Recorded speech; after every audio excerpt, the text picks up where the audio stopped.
அனைவருக்கும் வணக்கம். மகர ராசிக்காரர்களுக்கு ஜூன் 4 வருகிறது தேர்தல் முடிவு. மகர ராசிக்காரர்களுடைய வாழ்வில் வருகிறது ஜூன் மாதத்தில் விடிவு என்று சொல்லக்கூடிய வகையில் கிரகநிலைகளில் ஏற்படக்கூடிய அதிரடியான மாறுதல்கள் என்ன என்று பார்க்கும்போது நிச்சயமாக மகர ராசிக்காரர்கள் இந்த ஜூன் மாதத்தில் சிந்தித்து திறன்பட உழைத்தால் மிக பெரிய அளவில் வாழ்வில் விடிவை சந்திக்கக்கூடிய யோகம் உண்டு என்பதை தெளிவாகவும் துல்லியமாகவும் ராசியின் ராஜயோகாதிபதியாக இருக்கக்கூடிய செவ்வாய் ஆட்சி பலம் பெறுவதால் உறுதிப்படுத்துகிறாருங்க. மகர ராசிக்காரர்களுக்கு செவ்வாய் ஆட்சி பலம் பெறுவது மட்டுமல்லாது 5ஆம் இடத்தில் சுக்கிரன் ஆட்சி பலம் பெற்றிருக்கிறார். குருவும் 5இல் சஞ்சரிக்கிறார். 6இல் புதன் ஆட்சி பலம் பெறுகிறார். ராசியின் அதிபதி 2இல் ஆட்சி பலம் பெற்றிருக்கிறார் என பல கிரகநிலைகள்ல மோகமான வளர்ச்சியும் மாற்றத்தையும் ஏற்படுத்தி கொடுக்கக்கூடிய ஒரு அமைப்பு உள்ளதால் இந்த சந்தர்ப்பத்தை சரிவர பயன்படுத்தி கொண்டால் வாழ்வில் விடிவு மிக சிறப்பாக கிடைப்பதற்கான யோகம் நிச்சயம் மகர ராசிக்காரர்களுக்கு உண்டு. இந்த ஜூன் மாதத்தில் கிரகநிலைகளின் அமைப்பை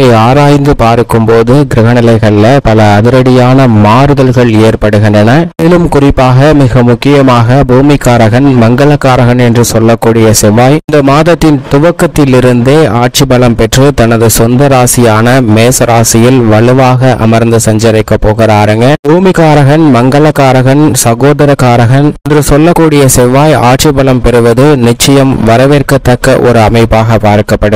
உங்களது உழைப்பிற்கு ஏற்ற பலன்கள் நிறைந்து கிடைப்பதற்கான அதிர்ஷ்ட யோகம் உண்டு என்பதை மங்களக்காரகன் தெளிவாக உறுதிப்படுத்துகிறாருங்க. திட்டமிட்டு சரியான வகையில் துல்லியமாக செயல்படுவதற்கான யோகத்தை கொடுக்கிறார். அதே போன்று புதன் ஜூன் மாதம் 9ஆம் தேதியில் இருந்து ஆட்சி பலம் பெற்று சஞ்சரிக்க போகிறாருங்க. வித்யாகாரகன் ஆட்சி பலம் பெற்று வலுவாக சஞ்சரிக்க போகிறார். இந்த மாதத்தின் இறுதியில் கடகராசிக்குள் நுழைய போகிறாருங்க. சுக்கிரனை பொறுத்த வரைக்கும் மாதத்தின் முற்பகுதியில் 13ஆம் தேதி வரை ஆட்சி பலம் பெற்று தனது சொந்த ராசியான ரிஷப ராசியிலும் 13ஆம் தேதிக்கு பிறகு மிதுன ராசியிலும் சஞ்சரிக்க போகிறாருங்க. மேலும் முடிவுமாக இருக்கக்கூடிய சூரியன் முற்பகுதியில் ரிஷப ராசியில் குருவுடன் இணைந்து சஞ்சரிக்கிறார். பிற்பகுதியில் மிதுன ராசியில் சஞ்சரிக்க போகிறார்.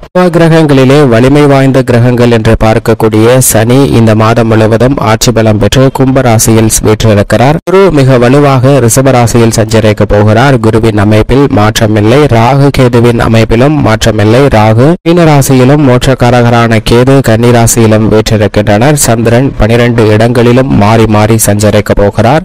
மொத்தமாக 5 கிரகநிலைகள் ஆட்சி பலம் பெற்று சஞ்சரிக்கக்கூடிய ஒரு சிறந்த மாதமாக பார்க்கப்படுகிறது. 2.5 நாட்கள் சந்திரன் ஆட்சி பலம் பெற்றும் இந்த மாதம் முழுவதுமே செவ்வாய் ஆட்சி பலம் பெற்று மேசராசியில் சஞ்சரிக்கிறார். அதே போன்று இந்த மாதம் முழுவதுமே சனி ஆட்சி பலம் பெற்று கும்பராசியில் வீற்றிருக்கிறார். சுக்கிரன் மாதத்தின் முற்பகுதியில் ஆட்சி பலம் பெற்று ரிஷபராசியிலும் வித்யாகாரகரான புதன் ஆட்சி பலம் பெற்று 9ஆம் தேதி முதல் மிதுன ராசியிலும் சஞ்சரிக்க போகிறாருங்க. இப்படி 5 கிரகநிலைகள் ஆட்சி பலம் பெற்று சஞ்சரிக்கக்கூடிய மாதத்தை சரியாக பயன்படுத்தி கொண்டால் நிச்சயமாக சிறப்பான வளர்ச்சியும் எதிர்காலமும் அமைவதற்கான யோகம் உண்டு. மட்டுமல்லாது இந்தியாவின் தேர்தல் முடிவும் ஜூன் 4 அன்று வெளியாகிறது. ஜூன் மாதத்தில் பல கிரகநிலைகளில் ஏற்படக்கூடிய மாறுதல் உங்களுடைய வாழ்வில் சிந்தித்து உழைத்தால் மிக சிறப்பான முன்னேற்றத்தை பெற்றுத்தரும் என்பதை தெளிவாகவும் துல்லியமாகவும் எடுத்து காட்டுகிறது. ஏனென்றால் இதுவரை நமது இந்திய தேசத்தில் சுதந்திரம் அடைந்ததிலிருந்து நாம் ஒப்பிட்டு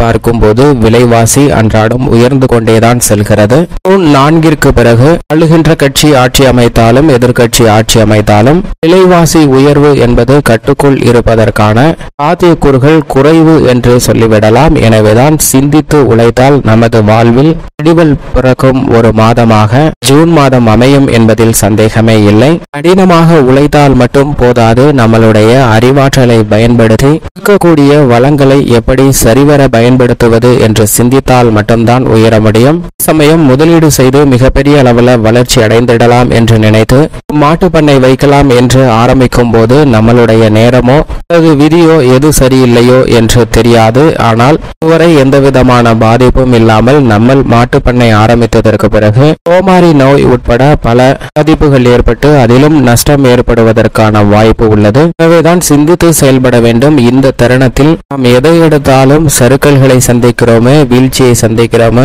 என்று ஆதங்கப்பட்டால் மட்டும் பத்தாது. அதனுடன் சேர்த்து நாம் எப்படி வாழ்வில் முன்னேற்றம் பெற வேண்டும் என்பதை ஆட்சி பலம் பெறக்கூடிய கிரகநிலைகள் அற்புதமாக உருவாக்கி கொடுக்க போகின்றன. எனவே நம்மளிடம் இருக்கக்கூடிய அறிவாற்றலை சிந்திக்க வேண்டும். உதாரணமாக மாட்டுப்பண்ணை அமைத்தாலும் இதுபோன்ற நோய் தாக்குதல் காரணமாக மாடுகளுக்கு எப்படி பாதிப்பு ஏற்படும், அதிலிருந்து நாம் எப்படி மீள்வது, என்னென்ன தடுப்பு வழிகள் உள்ளன என்பதை சிந்தித்து செயல்படுத்தும் போது நீங்கள் செய்யக்கூடிய காரியம் சிறிய காரியமாக இருந்தாலும் கூட அதில் மிக பெரிய அளவில் வளர்ச்சி நிச்சயமாக இருக்கும் என்பதில் சந்தேகமே இல்லை. மட்டுமல்லாது பெரும்பாலும் வெளிநாடுகளில் சென்று வேலை பார்க்க வேண்டும் என்று பலருடைய இருக்கும். அதற்கு மிக முக்கிய காரணம் இந்திய ரூபாயின் மதிப்பும் இந்த நாட்டின் மதிப்பும் தான். காரணத்திற்கு ஒருவர் அமெரிக்கா சென்று வேலை பார்க்கிறார் என்றால் இங்கு அவர் சம்பாதிக்கக்கூடிய பணம் 2000 3000 இவ்வளவுதான் இருக்கும் அந்த நாட்டின் மதிப்பில். ஆனால் அவற்றை நம்ம நாட்டிற்கு மாற்றும் போது குறைந்தது 2.5 லட்சத்திற்கு மேல் மாத வருவாயாக வருகிறது. இதே வளைகுடாவாக உள்ள கத்தார் போன்ற நாடுகளில் சென்று பணியாற்றும் போது 1000 ரூபாய் தான் அந்த நாட்டின் மதிப்பாக இருக்கும். அதாவது அந்த நாட்டின் மதிப்பில் 1500 டினாராக தான் இருக்கும். ஆனால் அவற்றை நம்ம நாட்டின் மதிப்பில் கணக்கிடும் போது 4 லட்சம் 5 லட்சத்திற்கு மேல் கிடைக்கிறது. எனவேதான் வெளிநாட்டிற்கு சென்று வேலை பார்க்க வேண்டும் என்ற ஆர்வம் பலருக்கு வருகிறது. இதற்கான முயற்சியில் ஈடுபடுகிறவர்களுக்கும் நல்ல பலன் நிறைந்து கிடைக்கக்கூடிய மாதமாக நிச்சயமாக அமையும். ஏனென்றால் சுதந்திரம் அடையும் போது இந்திய ரூபாயின் மதிப்பும் டாலருக்கு நிகரான மதிப்பும் ஏறத்தாழ சமம் அல்லது ஒரு 1 2 3 ரூபாய் கூட இருக்கும் என்று வைத்துக் கொள்ளலாம். ஆனால் தற்போது அது 80 மடங்குக்கு மேல் சென்று விட்டது.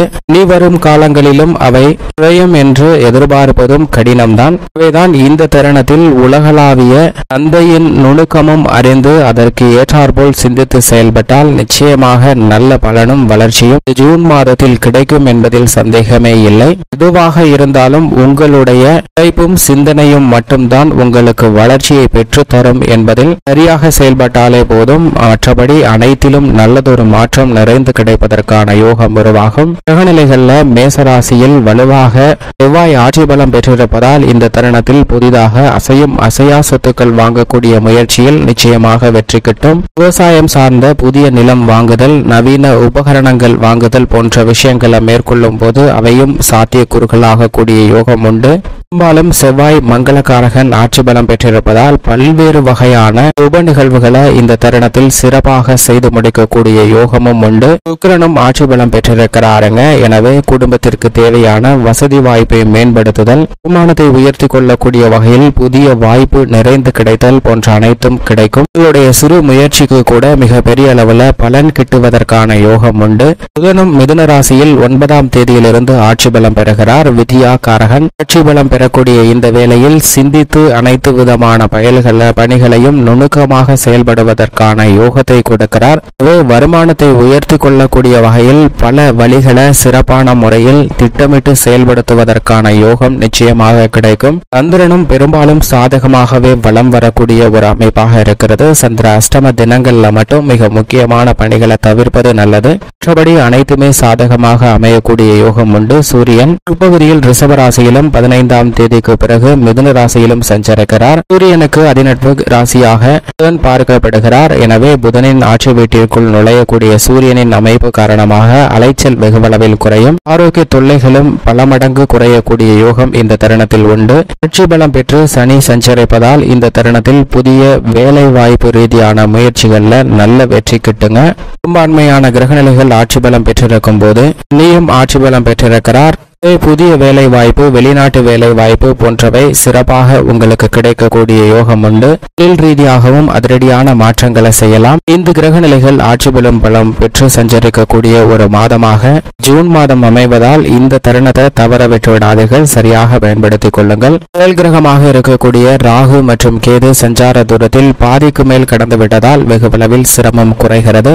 ஆட்சி பலம் பெற்று தனது பகை கிரகமாக இருக்கக்கூடிய சுக்கிரனின் ஆட்சி வீட்டில் சஞ்சரி வைக்கக்கூடிய இந்த வேளையில் அனைத்திலும் சிறப்பாக சிந்தித்து முடிவெடுக்கக்கூடிய ஆற்றலை கொடுப்பார். இவை பல்வேறு வகையில இருக்கக்கூடிய சிரமங்கள் சிக்கல்கள் அனைத்தும் விலகி நல்ல முன்னேற்றமும் வளர்ச்சியும் நிறைந்து கிடைப்பதற்கான யோகம் உண்டு என்பதை தெளிவாக உறுதிப்படுத்துகிறாருங்க. இப்படி நவ கிரகங்களின் அமைப்பு இருக்க மகர ராசிக்காரர்களை பொறுத்தவரைக்கும் முழு சுபகிரகமாக இருக்கக்கூடிய குரு ஜூன் மாதம் முழுவதுமே பஞ்சமஸ்தானமாகிய 5இல் சஞ்சரிக்கிறாருங்க. 5ஆம் இடத்தில் குரு சஞ்சரிப்பது மட்டுமல்லாது அவருடன் இணைந்து சூரியன் முற்பகுதியிலும் 15ஆம் தேதிக்கு பிற்பகுதியில் 6இல் சஞ்சரிக்க போகிறாருங்க. சூரியன் 6ற்கு வருவது அமோகமான வளர்ச்சியை ஏற்படுத்தும். அது மட்டுமல்லாது குருவுடன் இணைந்து பஞ்சமஸ்தானத்தில் புதன் சுக்கிரன் உட்பட பல கிரக நிலைகள் வலுவாக சஞ்சரிப்பதால் பஞ்சமஸ்தானம் வலுப்பெறுகிறது. எனவே இல்லத்தில் பல்வேறு வகையில மகிழ்ச்சியும் சுபிட்சமும் நிறைந்து கிடைக்கும். பூர்வீக சொத்துக்கள் ரீதியான பிரச்சனைகள் விலகும். பல்வேறு வகையில சந்தித்து வரக்கூடிய நெருக்கடிகள் விலகக்கூடிய யோகம் உண்டு. குரு பார்க்கின் கோடி நன்மை என்று சொல்லக்கூடிய வகையில் குருவின் சுப பார்வை ஜென்ம ராசிக்கு அதீதமாக கிடைக்கிறது. 9 மற்றும் 11ஆம் இடத்திற்கும் குருவினுடைய சுப பார்வை பதிகிறதுங்க. பாக்கியஸ்தானத்தையும் லாபஸ்தானத்தையும் குரு வலுப்படுத்துவதால் பல்வேறு வகையான நெருக்கடிகள் விலகி சிறப்பான முன்னேற்றமும் வளர்ச்சியும் நிறைந்து கிடைக்கக்கூடிய யோகம் உண்டு. கேதுவால் ஏற்படக்கூடிய பாதிப்புகளும் விலகி நன்மை நிறைந்தவையாக அமையும். நிழல் கிரகமாக இருக்கக்கூடிய ராகு 3இலும் கேது 9இலும் சஞ்சரிப்பதால் எந்த காரியத்தை கையில் எடுத்தாலும் அவற்றில் வெற்றி கிட்டும். எதிர்மறையான சிந்தனைகள் கற்பனையான பயங்கள் நீங்கி ஆக்கப்பூர்வமான செயல்பாடுகளை செய்வதற்கான யோகம் மகர ராசிக்காரர்களுக்கு மிகவும் வலுவாக நிறைந்து கிடைக்கக்கூடிய ஒரு தருணமாக அமைகிறது என்பதில் சந்தேகமே இல்லை. இதுவரை சந்தித்து வந்த உத்தியோக ரீதியான பல நெருக்கடிகள் விலகுகிறது. ராசியின் அதிபதி 2இல் ஆட்சி பலம் பெற்றிருப்பதோடு மட்டுமல்லாது தனது சஞ்சார தூரத்தில் பாதிக்கு மேல் கடந்துவிட்டார். எனவே இனி உத்தியோக ரீதியாக நிரந்தர வேலை வாய்ப்பு உள்ளிட்ட பல நன்மைகளை நிறைந்து பெறுவதற்கான அதிர்ஷ்ட யோகம் நிறைந்த ஒரு தருணமாக பார்க்கப்படுகிறது. மனதிற்கு பிடித்த வெளிநாட்டு வேலை வாய்ப்பு மனதிற்கு பிடித்த வேலை வாய்ப்பு மிகவும் வலுவாக அமையக்கூடிய யோகம் இந்த தருணத்தில் உண்டு. அது மட்டுமல்லாது தொழில்துறை வியாபாரத்துறையில் கடுமையான போட்டிகள் விலகும். நீங்கள் நினைத்தபடியே அனைத்து விதமான பணிகளையும் கனகச்சிதமாக செய்து முடித்து லாபத்தை உயர்த்தி கொள்வதற்கான யோகம் இந்த தருணத்தில் மிகவும் வலுவாக கிடைக்கக்கூடிய வாய்ப்பு மகர ராசிக்காரர்களுக்கு உண்டு. இதுவரை இல்லாத அளவிற்கு தொழிலில் அசுர வளர்ச்சி கிடைக்கும். அது மட்டுமல்லாது சுக்கிரன் 5இல் ஆட்சி பலம் பெற்றிருக்கிறார். எனவே கலைத்துறையில் அற்புதமான வளர்ச்சி உண்டு. 13ஆம் தேதிக்கு பிறகு 6ற்கு மாறினாலும் வலுவாக புதனுடன் இணைந்து சஞ்சரிக்க போகிறாருங்க. எனவே கலைத்துறையில் விருதுகளை பெறக்கூடிய வகையில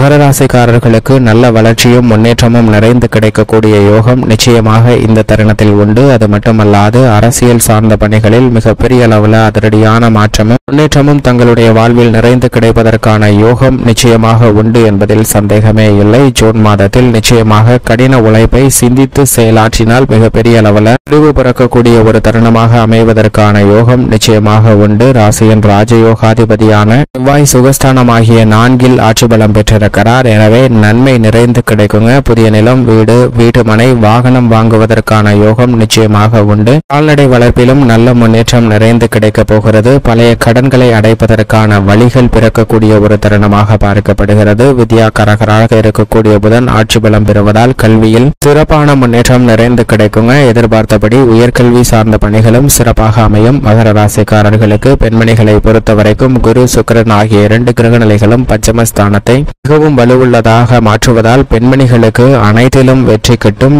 திருமணம் மற்றும் புத்திரபாக்கியம் உட்பட பல்வேறு வகையான சுப நிகழ்வுகள் இனிமையாக சந்திப்பதற்கான யோகம் உண்டு. பெண்மணிகளை பொறுத்தவரைக்கும் மிக சிறந்த வளர்ச்சியும் முன்னேற்றமும் நிறைந்து கொடுக்கக்கூடிய ஒரு மாதமாக ஜூன் மாதம் அமைகிறது. மேலும் சாதகமாக மாற்றிக்கொள்ள நிச்சயமாக மகர ராசிக்காரர்கள் வாரத்தில் ஏதேனும் ஒரு நாள் விரதம் இருந்து அருகாமையில் உள்ள சிவன் ஆலயம் சென்று தீபமேற்றி வழிபாடு செய்யுங்கள். நிச்சயமாக சிந்தித்து செயலாற்றுவதற்கான வாய்ப்பும் வாழ்வில் விடிவை பிறப்பதற்கான யோகமும் கிடைக்கும். மகர ராசிக்காரர்களுக்கு